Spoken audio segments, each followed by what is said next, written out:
नमस्कार. आपण ज्या गाड्या चालवतो ना, त्यांच्या आतमध्ये एक अफलातून गोष्ट घडत असते.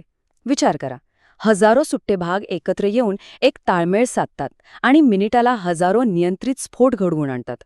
हो, हेच आहे अंतर्गत ज्वलन इंजिन. खरं तर हे फक्त एक मशीन नाहीये, तर इंजिनिअरिंगचा एक खराखुरा चमत्कार आहे. चला तर मग या मेकॅनिकल सिम्फनीचा प्रत्येक सूर आज आपण समजून घेऊया. बरं, सुरुवात एकदम सोप्या प्रश्नापासून करूया. इंजिन म्हणजे नेमकं काय? अगदी सोप्या भाषेत सांगायचं झालं तर हे एक एनर्जी कन्व्हर्टर आहे. म्हणजे काय?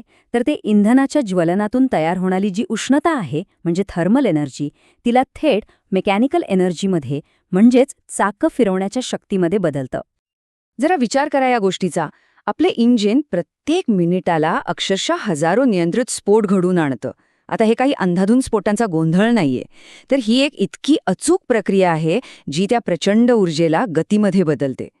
पण मग प्रश्न हा आहे की हे सगळं इतक्या शिस्तीत कसं काय घडतं? तर हे समजून घेण्यासाठी आपल्याला आधी त्या रंगमंचाची रचना पाहावी लागेल जिथे ही सगळी ॲक्शन होते. चला तर मग या ज्वलनाच्या नाटकातले जे मुख्य कलाकार आहेत ना, त्यांची ओळख करून घेऊया. हे जे समोर दिसतंय ना, हाच आहे आपल्या नाटकाचा स्टेज. हे डायग्रॅम आपल्याला इंजिनच्या आतल्या जगात घेऊन जातं. इथले सगळे भाग एका सिस्टममध्ये इतक्या सुसूत्रपणे काम करतात. चला, यातल्या काही महत्वाच्या कलाकारांना जरा जवळून बघूया. तर हे 4 घटक आहेत ना, ते या सिम्फनीचे मुख्य आधारस्तंभ आहेत असं समजा. सिलेंडर ब्लॉक हा त्याचा पाया आहे. त्याच्या आत सिलेंडरमध्ये पिस्टन वर खाली फिरत असतो. आता होतं काय की ज्वलनातून जी स्फोटक शक्ती तयार होते ती या पिस्टनला खाली ढकलते आणि ही जी सरळ रेषेतली ताकद आहे तिलाच क्रँकशाफ्ट गोल फिरणाऱ्या गतीमध्ये बदलतो आणि याच गतीमुळं गाडी पुढं जाते. सोपं आहे की नाही? ठीक आहे. आता हे सगळे भाग एकत्र कसे काम करतात त्या प्रक्रियेकडे वळूया. याला टेक्निकली 4 स्ट्रोक सायकल असं म्हणतात, पण आपण याला मेकॅनिकल बॅले म्हणूया. का? कारण ह्यातली प्रत्येक हालचाल इतकी अचूक आणि लयबद्ध असते ना. चला तर मग ह्या बॅलेचे 4 अंक कोणते आहेत ते पाहूया. प्रत्येक पॉवर सायकल ह्या 4 स्टेप्सच्या लयबद्ध क्रमावर अवलंबून असते. इनटेक, कॉम्प्रेशन, पॉवर आणि एक्झॉस्ट. हीच प्रोसेस पुन्हा पुन्हा सतत चालू राहते आणि याची सुरुवात होते इनटेक स्ट्रोकने. तर आपला पहिला अंक इनटेक. नावावरूनच कळतंय, ही ती वेळ आहे जेव्हा इंजिन ज्वलनासाठी लागणारा श्वास म्हणजे हवा आणि इंधन आत घेतं. या स्ट्रोकमध्ये होतं काय की पिस्टन खाली सरकतो, त्यामुळे सिलेंडरमध्ये एक प्रकारची पोकळी म्हणजे व्हॅक्यूम तयार होतो आणि त्याचवेळी इनटेक व्हॉल्व्ह उघडतो. मग काय, या व्हॅक्यूममुळे हवा आणि इंधनाचं मिश्रण आपोआप आत खेचलं जातं. झालं, इंजिनने आपला पहिला श्वास घेतला. आता दुसरा अंक कॉम्प्रेशन म्हणजे दाबणं. आता जो श्वास आत घेतलाय त्याला दाबून त्यातून ऊर्जा काढण्याची तयारी सुरू होते. यामध्ये इनटेक आणि एक्झॉस्ट दोन्ही व्हॉल्व्ह बंद होतात आणि पिस्टन पुन्हा वरच्या दिशेने येतो. यामुळे होतं काय की हवा आणि इंधनाचं ते मिश्रण एका अगदी लहान जागेत दाबून कॉम्प्रेस केलं जातं आणि असं केल्यामुळे ते खूप जास्त अस्थिर आणि ऊर्जा समृद्ध बनतं. पुढच्या मोठ्या स्फोटासाठी एकदम तयार. आणि आता येतो तो क्षण ज्याची आपण सगळे वाट पाहत होतो.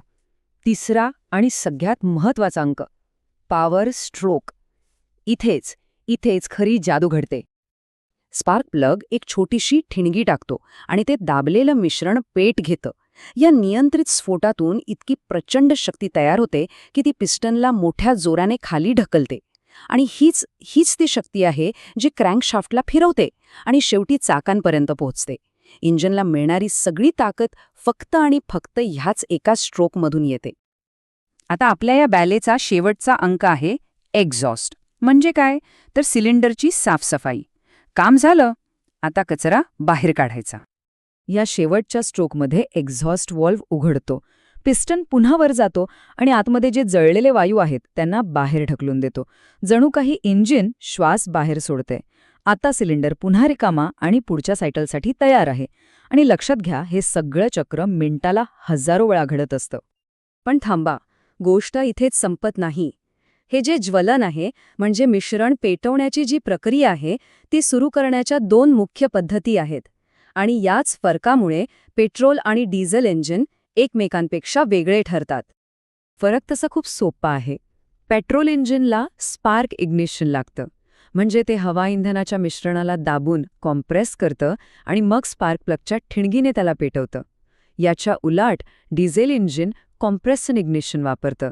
ते फक्त हवेला इतक्या प्रचंड दाबाखाली आणतं की ती खूप गरम होते आणि मग त्या तापलेल्या हवेत डिझेल फवारल्याबरोबर ते त्या उष्णतेमुळे आपोआप पेट घेतं. स्पार्क प्लगची गरजच नाही. आणि याच मूलभूत फरकामुळे डिझेल इंजिनची काही खास वैशिष्ट्ये तयार होतात. जास्त कॉम्प्रेशनमुळे ते जास्त कार्यक्षम असतात, म्हणजे सोप्या भाषेत कमी इंधनात जास्त मायलेज देतात. पण याचा एक तोटा पण आहे. हा प्रचंड दाब सहन करण्यासाठी त्यांना जास्त वजनदार आणि मजबूत बनवावं लागतं आणि म्हणूनच त्यांचा आवाजही जास्त असतो. पण मग एक प्रश्न येतो की आजची आधुनिक इंजिनं इतकी जास्त एफिशियंट आणि कमी प्रदूषण करणारी कशी बनली आहेत? याचं एक खूप महत्त्वाचं उत्तर दडलंय व्हेरिएबल व्हॉल्व्ह टायमिंग किंवा VVT नावाच्या टेक्नॉलॉजीमध्ये. ही टेक्नॉलॉजी इंजिनच्या श्वास घेण्याच्या पद्धतीला अक्षरशः स्मार्ट बनवते. हे डायग्राम इंजिनचं ब्रीथिंग सायकल दाखवते. यामध्ये खूप इंटरेस्टिंग क्षण असतो, ज्याला व्हॉल्व्ह ओव्हरलॅप म्हणतात. हा नक्की कोणता क्षण असतो? तर जेव्हा एक्झॉस्ट व्हॉल्व्ह पूर्ण बंद व्हायचा असतो आणि इनटेक व्हॉल्व्ह उघडायला सुरुवात करत असतो, तेव्हा काही काळासाठी दोन्ही व्हॉल्व्ह थोडेसे उघडे असतात. यालाच ओव्हरलॅप म्हणतात. आता VVT टेक्नॉलॉजी इथेच कामाला येते. ती इंजिनच्या स्पीडनुसार आणि लोडनुसार या ओव्हरलॅपचा टाईम कमी जास्त करू शकते. पण मग प्रश्न हाच आहे की या एवढ्याशा बदलाने नेमका काय फरक पडतो? याचं उत्तर आपल्याला या ग्राफ्समध्ये मिळतं. व्हॉल्व्ह ओव्हरलॅप बदलल्याने नायट्रोजन ऑक्साईड NOx आणि हायड्रोकार्बन HC सारख्या विषारी वायूंचं उत्सर्जन थेट कंट्रोल करता येतं. कसं? तर जेव्हा गाडी कमी स्पीडवर असते तेव्हा ओव्हरलॅप थोडा वाढवला जातो. यामुळे थोडे जळलेले वायू पुन्हा सिलेंडरमध्ये येतात. हे ऐकायला विचित्र वाटेल, पण यामुळे ज्वलनाचं तापमान कमी होतं आणि NOx उत्सर्जन खूप कमी होतं. थोडक्यात VVTमुळे इंजिन प्रत्येक क्षणी बेस्ट परफॉर्मन्स आणि कमीत कमी प्रदूषण असं दोन्ही साधू शकतं. थोडक्यात सांगायचं झालं तर अंतर्गत ज्वलन इंजिन हे फक्त एक मशीन नाहीये. ही हजारो भागांची एक परफेक्ट सिम्फनी आहे, जिथे प्रत्येक भाग अगदी योग्य वेळी आपलं काम करतो. आणि ह्या सगळ्यामुळेच स्फोटांच्या गोंधळाचं रूपांतर एका नियंत्रित आणि उपयोगी गतीमध्ये होतं. या अद्भुत मेकॅनिकल सिम्फनीने 100 वर्षांपेक्षा जास्त काळ आपल्या जगाला अक्षरशः शक्ती दिलीय, गती दिलीय.